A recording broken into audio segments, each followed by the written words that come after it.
Olá, galera do nono ano, tudo bem com vocês? Aqui é a professora Sandra quem vos fala e eu estou aqui para comentar as questões da semana 1 do PET 7 de vocês. Acompanhem! Nesta semana nós vamos estudar uma entrevista com o seguinte título: O mundo deveria estar mais bem preparado contra o coronavírus. Na terceira parte da entrevista, Gregory critica a falta de acesso à saúde e a demora para uma resposta efetiva contra a pandemia de Covid-19. Eu não coloquei o texto aqui na íntegra, pessoal, mas eu vou lê-lo para vocês. O médico americano Gregory, professor da Clínica Mayo, lamenta que a Covid-19 tenha pegado tanta gente de surpresa. Na terceira parte de uma longa entrevista para a Veja Saúde, que você pode ver abaixo, ele explica por que nós deveríamos estar melhor preparados para uma pandemia provocada por um membro da família dos coronavírus. Este expert, que dedicou sua vida aos estudos das vacinas, também traz recomendações de prevenção e mostra como o conhecimento sobre o vírus evoluiu ao longo dos meses. De certa maneira, a Covid-19 desnudou a situação precária da saúde em regiões como a América Latina? Gregory responde: temos que considerar que aqui mesmo nos Estados Unidos nós temos um monte de problemas.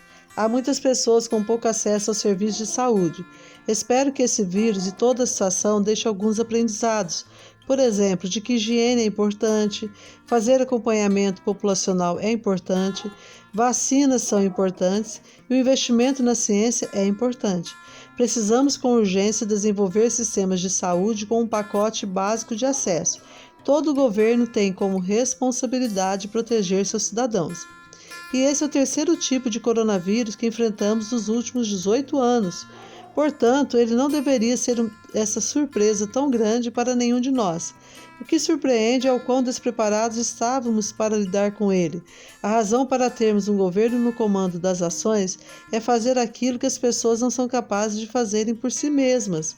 Eu espero que, como nações, como planeta, nós passemos a enxergar melhor os conflitos de interesse da política e da economia. Mais que isso, que aprendamos a proteger a nós mesmos como espécie. Já é possível estabelecer uma taxa de mortalidade da Covid-19? Esse número varia muito. Nos Estados Unidos, a mortalidade é mais alta em negros em relação aos brancos, e há uma série de razões para isso. O risco de óbito também sobe em idosos, em homens e pessoas obesas, que fumam ou têm alguma doença cardiovascular. Até o tipo sanguíneo pode influenciar nessa história. Não temos uma resposta fácil para essa pergunta. Em pacientes hospitalizados, a taxa de mortalidade é de 5%. Nas crianças, o índice é muito baixo e fica quase impossível de calcular com exatidão. Por que algumas pessoas não desenvolvem sintomas mesmo infectadas? Temos que levar em consideração que a infecção por coronavírus apresenta diferentes estágios. O primeiro grupo é dos assintomáticos, que não têm sintoma algum e vão permanecer assim. Outros não apresentam sinais no início, mas desenvolvem incômodos com o passar dos dias. Eles são chamados de pré-sintomáticos. Na sequência, temos os sintomáticos, que apresentam consequências moderadas, severas ou letais. Os três grupos possuem o potencial de transmitir o vírus para indivíduos susceptíveis.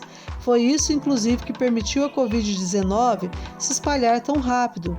Muitas pessoas não sabiam que estavam doentes e saíam às ruas sem máscaras. Falando nesse item, como deveriam ser as máscaras para realmente minimizar o risco de contrair a Covid-19? Quanto mais camadas elas tiverem, melhor.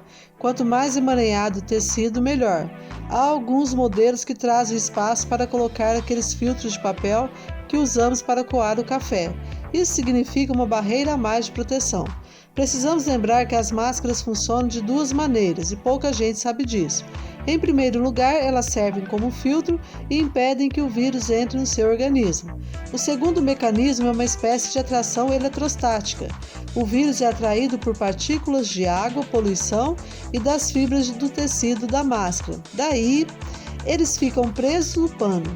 Por isso também que é tão importante lavá-las ao chegar em casa. Você acaba eliminando os vírus que se acumulam ali. Estamos chegando no momento em que muitas escolas de vários países querem retornar às atividades. Faz sentido? Essa é uma discussão muito importante e me parece que vai muito além da decisão individual. Do meu ponto de vista, se a criança tem asma, diabetes ou outra doença, eu não enviaria para a escola de volta. Agora, se a criança é saudável e os casos da minha cidade estão baixando, eu provavelmente retornaria às atividades. A probabilidade de acontecer alguma coisa mais grave nessa faixa etária é muito baixa. Agora precisamos nos preocupar com os adolescentes e os jovens adultos, que estão finalizando os últimos anos de escola ou nos primeiros semestres da graduação universitária. Eles têm um risco relativamente maior. Mas essa é uma decisão que vai variar muito de cada local e do estágio da pandemia. O que nós sabemos até o momento sobre as sequelas da Covid-19? Não sei se é típico da cultura do seu país, mas aqui nos Estados Unidos tem muita gente que pensa: vou pegar o coronavírus, vou me recuperar e depois estou imune. Nenhuma dessas noções é verdadeira. Não sabemos ao certo quem vai ter complicações ou quem vai morrer. Fora que essa ideia de imunidade no longo prazo não está provada. Além desses dois quesitos, muitas pessoas ficam com sequelas severas, mesmo aquelas que tiveram sintomas moderados. Vemos cada vez mais cicatrizes no pulmão e repercussões no coração, no fígado, nos rins e até no cérebro. Os acometidos também perdem capacidade cardiorrespiratória. Nos mais jovens, observamos casos de acidente vascular cerebral massivos e tem uma síndrome em crianças que desenvolve uma resposta inflamatória desproporcional ao vírus. Isso tudo tem impactos de longo prazo no corpo. As pessoas não pensam nisso tudo. Pensando bem, né, pessoal? É melhor não pensar mesmo para não ficar maluco, né? Mas isso não vem ao caso agora. Vejamos as questões propostas. Número 1. Uma entrevista apresenta um tema, objetivos que são definidos previamente entre entrevistador e entrevistado. Qual é o tema e os objetivos da entrevista que você acabou de ler? Como vimos, pessoal, o texto, a entrevista está falando sobre o despreparo do mundo frente à pandemia do coronavírus. E quais seriam, então, os objetivos? Isso vocês vão ver logo no início do texto, né?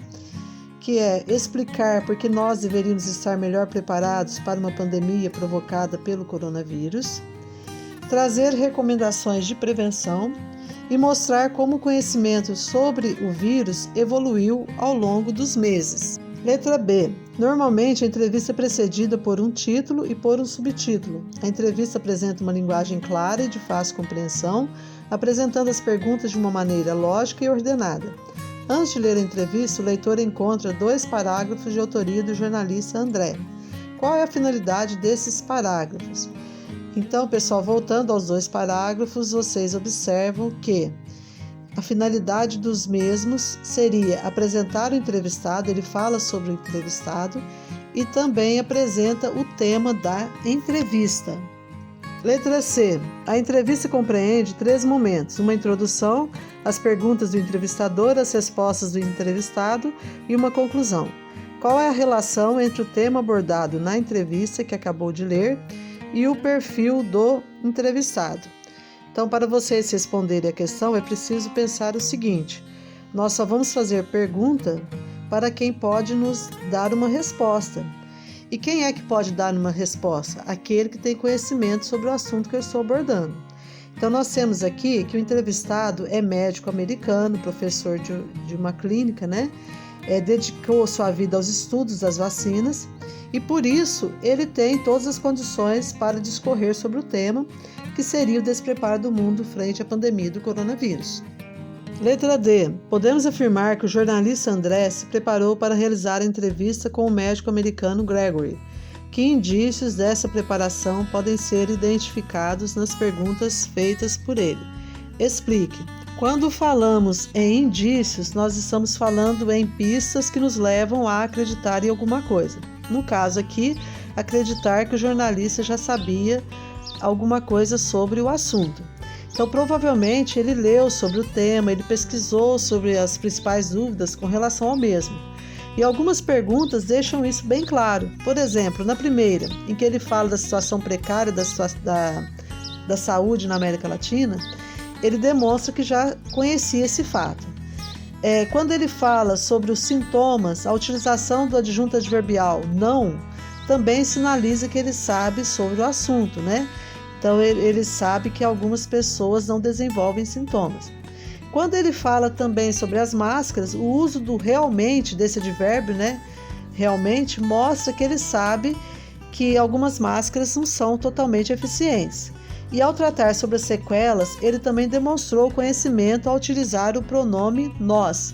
Em resumo, a maneira como foram construídas as perguntas e o uso de determinados elementos linguísticos demonstram conhecimento por parte do jornalista. Pessoal, apenas para esclarecer acerca do gênero entrevista, acompanhem comigo. A entrevista é um gênero jornalístico que se estrutura pela alternância entre perguntas feitas por um jornalista e respostas dadas pelo entrevistado. A finalidade da entrevista é obter informações sobre um tema de interesse geral ou sobre questões de natureza mais específica relacionadas a aspectos da vida pública ou privada do entrevistado. Há diferentes contextos para a apresentação de entrevistas orais, no caso do rádio, da TV ou vídeos que circulam pela internet. Podemos tanto ter acesso a uma entrevista no interior de uma reportagem, por exemplo, quanto a programas específicos destinados exclusivamente à realização de entrevistas. As entrevistas escritas, por outro lado, podem merecer espaço fixo em revistas de circulação semanal. É muito comum também aparecer em jornais diários, geralmente acompanhando uma reportagem mais extensa sobre um tema específico, ou com a finalidade de apresentar para os leitores o perfil de alguma personalidade de destaque no cenário nacional ou internacional. Então, essas são algumas informações sobre esse gênero textual. Bem, pessoal, chegamos ao final de mais um vídeo. Eu espero que vocês tenham me compreendido. Se ficou alguma dúvida, vocês podem me acessar pelo chat Conexão Escola ou por meio da especialista. Então, a vocês eu deixo aí uma mensagem. Se a vida te jogar no chão, vire-se e olhe para as estrelas. Então, bons estudos, boa semana e fiquem todos com Deus. Um abraço e até o próximo vídeo.